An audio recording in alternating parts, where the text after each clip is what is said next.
I've got another video in the pipe that I recorded yesterday at my Nana's house, and it was about why you should not give up on places like Huntington, West Virginia, and why people should not give up their accent, and why people should not hide their political beliefs. Because if we're going to go about making a better world, people should be able to brazenly be what they are. And the other thing I wanted to say with that is, I talked about my experience going to a private school that wanted to act like they were in New England, even though they were technically in the Midwest, and how, being from West Virginia, I was treated like I was dangerous and stupid because of the way that I spoke and my way of understanding things. I was treated like I was ignorant, and teachers treated me like I couldn't learn and like I was a distraction, and it hurt me. It hurt my ability to have an education. But another thing I wanted to bring up was their apprehension to firearms, because they wanted to be liberal New Englanders. I remember I was looking up a video about old hunting rifles and using an M1 Garand as a hunting rifle, and I remember having to have a very tense conversation with somebody who was my advisor at the time, because they were acting like I was going to go and shoot up the school because I was watching YouTube videos with guns in them. And I think that sort of apprehension to firearms is something that is very dangerous for people that care about justice and who care about equality to have right now. I don't think that people should be apprehensive of firearms in that way. I think that people absolutely should be vigilant and looking out and making sure that somebody isn't going to go and hurt somebody with a firearm.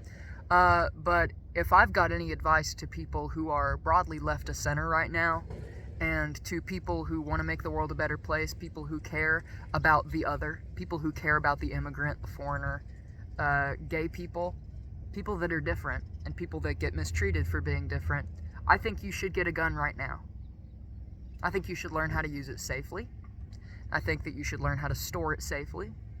I think you should go, and if you are somebody who's not capable of having a gun for whatever reason, because you don't believe it's safe to have one in your home, you shouldn't get one. I'm not trying to push you to. But I see these videos of these thugs. They're not even part of the police. They're not even part of Customs and Border Patrol. They're people that are completely unidentified. They don't have an ice vest on. They don't have any identifying badge or a hat or anything else. And they're violating the constitutional rights of people who live in this country and who are protected by our Constitution. There's a lot of talk, or there was a lot of talk, on the NRA side of things, the National Rifle Association, about the importance of the Second Amendment to defend from a tyrannical government. And now I see a lot of those people being silent. And I think part of that is because the NRA has been imploding. But genuinely, just seeing those videos of somebody who's not even a police officer going and taking a sledgehammer to somebody's window in their car in order to drag a mother out of the car in front of her daughter so that she isn't able to exercise her Fourth Amendment right against unreasonable search and seizure, so that she is unable to have her Fifth Amendment right to a lawyer and to legal counsel and to fair judgment and to habeas corpus. And I think that the people must defend themselves from the government. I don't think people should go out and seek trouble. I don't think people should go to stir shit up. I don't think people should go and threaten any member of the government with a firearm. But these are scary times that we are living in. And you need to be preparing yourself to defend the people in your life that are vulnerable. I've already had to do it myself. Not against a police officer, not against any agent of the government, but, I harbor LGBT people in my home as part of helping them relocate. And there's been one incident where I had somebody go and be yelling, banging on the ceiling, talking about, I'm going to kill F words this, N words that. If I see any homeless person, I'm going to beat them till they're dead, all this other stuff. And then they come, they're banging on my door. And yeah, I had to let them know I was armed. And that diffused the situation. And they stopped threatening the people that lived in my house. You need to protect the people in your life that are vulnerable. Because there's going to come a time, if you don't prepare, where they need to be protected and you aren't there to protect them. And you're going to live with that. If some trans person goes to that labor camp in El Salvador, where we've got those satellite images and it looks like there is blood pouring into the drains at that CCOT facility, just pouring out on the concrete.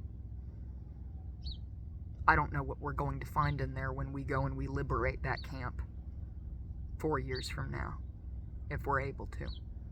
I don't know what we're going to find there.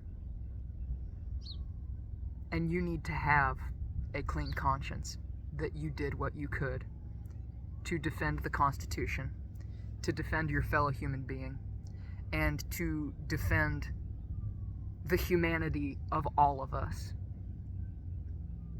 It's not about whether or not the buck eventually stops at you. It's not about whether or not eventually a fascist government or an authoritarian system of government comes and tries to take your kids, or tries to take you away and put you in a labor camp because you believe something that the government doesn't like. This is about what type of people we are. And this is about the things that we allow to happen in our home. This is about the things that we as Americans allow to happen in our country, and whether or not we are willing to defend justice, and again, not seek out and cause trouble, but if trouble comes to us, defend the lives of the people that need it, defend the lives of the people that can't defend themselves. That's the most American and human thing I can think of. I hope you guys are well, and I hope you stay safe. Be good out there.